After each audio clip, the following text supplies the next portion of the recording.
Sa magandang buhay na naman mga ka-horror at welcome sa panibagong nating vlog at kayo nanonood ngayon sa Queen Naro TV. So, let's go!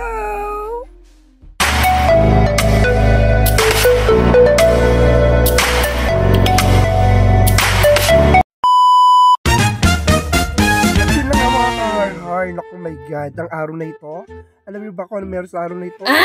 Magpapa-observe ako for our fourth quarter observation. Yes! At bago ang lahat, ito muna ang nangyari. Yes, mga ka-horror, napaki ako ng asthma. What? At ito na nga mga ka-horror, all set na ang lahat. So, nakagawa na ako ng PowerPoint presentation, daily lesson plan. Meanwhile, at syempre, nakakangiti pa ako rito kahit na ina-asthma pa. Alright guys, ito nakapag-print na rin ako ng aking mga paraphernalia sa pagduturo. Syempre, ice-ice lang ng konti. Syempre, salisalamin at higop ng kape para medyo kaba naman tayo ng kaunti. Yes, guys! Kinakabahan pa rin naman ako kahit paano, Syempre, kahit na medyo matagal na tayo nagtuturo, andun pa rin yung kaba! Alright, let's go! Punta na tayo sa ating final destination. What?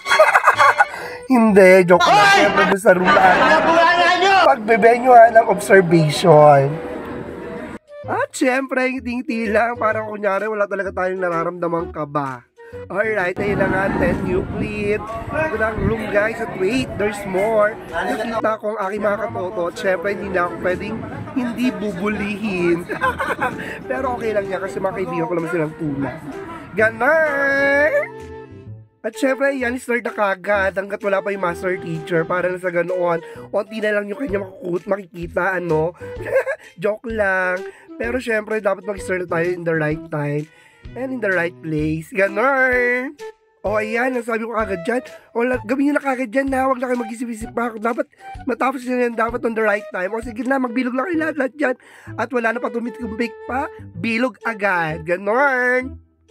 Siyempre, ito yung kanilalabas na kanilang output. Yan, Picture me ang tawag na sa ginawa namin, guys. Talaga naman, nag-enjoy yung mga bata. Kahit ako nag-enjoy Kaya naman tumagal kami ng 20 minutes sa motivation pa lang. Kaya naman na boring na yung master teacher. Kaya ang ginawa ko naman, guys, activity na kami kagad. Go na, ayan. So, bilog-bilog ulit sila. Tapos then, ayan na kanilang gagawin. Magsasaliksik sila guys gamit ang Google na kung saan may kinalaman sa topic. Then, sulat nila sa Manila paper kung ano kanilang nakalap sa kanilang pagsasaliksik. Yan talaga nang enjoy ang mga bagets. Tingnan mo talaga nag-iisip sila na kanilang gagawin. Yan ang kanilang reporting. Go! Ng group 1. Next, group 2. Group 3, well done.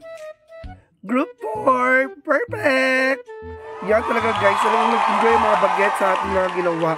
So, eto na nga, bigla akong tinawag ni master teacher, bakit kaya? Napalapit ako kanina, tapos then, sabi niya, okay na daw, perfect na. Talaga ba? Perfect na? Wow. Kaya naman ginawa ko? Kaya naman inalok ko siya ng papiging para medyo mataas yung grade na makuha natin sa kanya. Joke lang, pero talagang pati yung master teacher nag-enjoy sa mga ating mga ginawang activities for today's video, guys. Pero walang halong biro mga ka-horror, talagang sobrang in-important ko, sobrang nilanan ko ng oras ng mga lahat ng aking mga ginawa nung araw na yun. Tapos ang daming struggle, hinika pa ako, tapos parang ako lalagnat during that time, pero pinaglaban ko.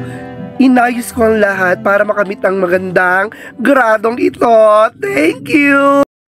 At syempre, thank you rin sa 10 Euclid na aking ginamit para sa aking observation. At syempre, doon sa aming master teacher, sa dalawa kong kumpare na nambubuli lagi araw-araw sa akin. Maraming salamat. At very own supportive namin mga aming OIC. Maraming salamat po, ma'am. Mabuhay po kayong lahat. So, hanggang dito na lang ating video, guys. Hanggang sa muli, paalam! Shoutout time!